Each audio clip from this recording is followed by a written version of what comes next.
राधे राधे भक्तों, आइए आज सुनते हैं कृष्ण जी अपने माथे पर मोर पंख क्यों लगाते हैं।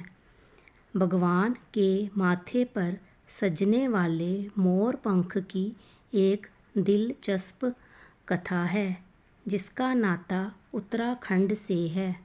भगवान कृष्ण की लीलाओं का वर्णन हर ग्रंथ में अपने तरीके से किया गया है। वृंदावन, गोकुल, मथुरा, इन शहरों से तो भगवान कृष्ण का बेहद लगाव रहा है। लेकिन क्या आप जानते हैं कि उत्तराखंड से भी भगवान कृष्ण का गहरा नाता रहा है। भगवान के माथे पर लगा मोर पंख हरिद्वार से ही जाता था।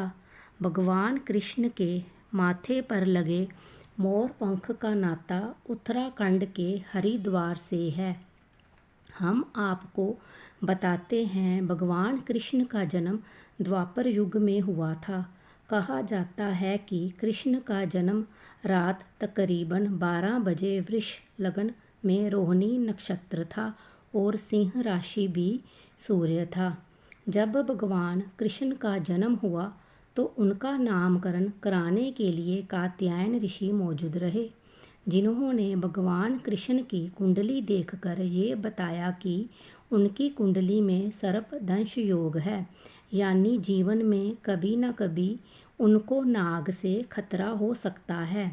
तब ऋषि कात्यायन ने भगवान कृष्ण की माँ यशोदा को ये कहा था कि अगर तुम अपने लल्ला को सुरक्षित रखना चाहते हो तो इनके माथे पर मोर का पंख लगाएं। तब ऋषि कात्यायन ने भगवान कृष्ण की माँ को हरिद्वार के वल्लभ पर्वत का पता बताया था। कहते हैं कि हरिद्वार के वल्लभ पर्वत पर आज भी राज्य में सबसे ज़्यादा मोर होते हैं। तब ऋषि ने ये साफ कह दिया था कि हरिद्वार के मनसा देवी पर्वत से निकलने वाले नारायण स्तोत्र के आसपास के इलाके से ही मोर का पंख लाना होगा। इस जगह का महत्व इसीलिए भी है क्योंकि इस पर्वत पर विराजमान है नागपुत्री मनसा देवी। ये बात किसी से छुपी नहीं है कि मोर नाग का दुश्मन होता है, इसीलिए यही का जिक्र ऋषि ने किया था। तब पहली बार इसी पर्वत से मोर पंख लेकर भगवान कृष्ण के माथे पर लगाया गया था।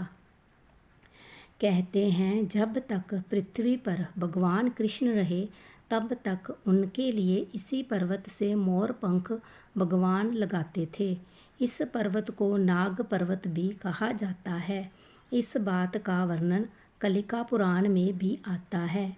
इसके साथ ही भविष्य पुराण के साथ अग्नि पुराण में भी इस किस्से का जिक्र आता है। कहते हैं कि कंस के डर से भगवान कृष्ण का नामकरण गौशाला में करवाया था। कृष्ण का इसीलिए उत्तराखंड से गहरा नाता भी है क्योंकि कृष्ण के माथे की शोभा मोर पंख भी उत्तराखंड के हरिद्वार से ही जाता था। मोर पंख को माथे पर सजाकर कृष्ण की कुंडली से दोष को मिटाया गया था। तभी माना जाता है कि भगवान कृष्ण को मथुरा, वृंदावन के बाद हरिद्वार से भी काफ़ी प्रेम था। कथा समाप्त हुई। राधे राधे। कृपया मेरे चैनल को लाइक, शेयर, कमेंट और सब्सक्राइब करें।